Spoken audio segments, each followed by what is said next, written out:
Somewhere in your city right now, there are apartments sitting empty on purpose. Not because nobody wants them, but because a piece of software ran the numbers and decided an empty unit is worth more than a full one. The software came from a guy named Jeffrey Roper, and honestly, his story tells you everything. Back in the 80s, he helped build the pricing system for the airlines. The same airlines that got sued for quietly signaling their fares to each other. Then he took that exact idea, and he pointed it at your rent. The company is called RealPage.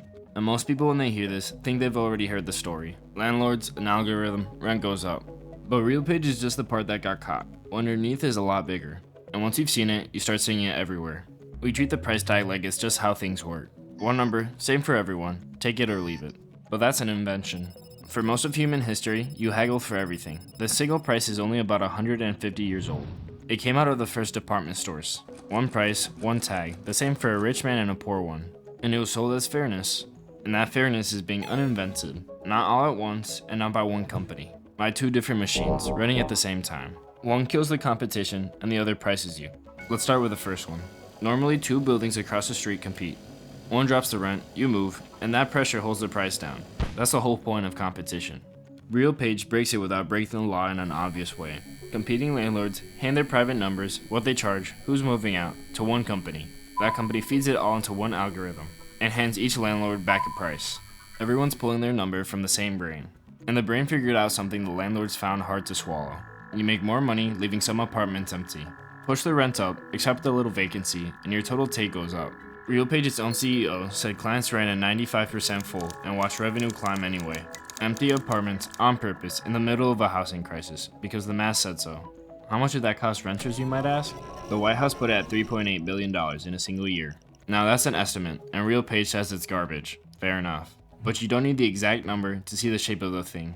And it isn't just rent. A few weeks ago, the government settled almost the exact same case in meat. A little company in Indiana nobody's heard of had spent decades quietly collecting the private numbers of the companies that make nearly all of Americans' chicken, pork, and turkey, and handing them back around. Same machine, different aisle of the grocery store. Now I've got to be straight with you, because this is where most videos lie. No court has actually ruled any of this illegal. The government sued RealPage and then settled for $0, no admission of guilt. And when nearly the same case reached an appeals court in hotels, the hotel won. So the honest version isn't that the machine broke the law, it's that the machine does something that sure looks like collusion and the law can't quite lay a hand on it. And it gets worse, because the second machine is more personal. It doesn't raise the price for everyone, it raises it for you. Amazon built an algorithm, they called it Nessie. It watched to see if competitors would copy a price hike. If they copied it, Amazon kept the higher price. If they didn't, it backed off. The FTC said that one trick pulled over $1 billion out of people's pockets in 3 years, $334 million in a single year. And Amazon quietly switched it off during the holidays, when everyone was watching.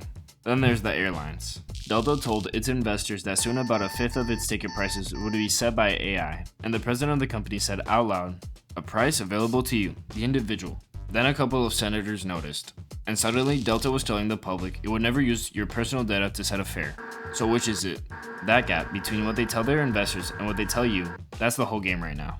Instacart got caught running this experiment in the open.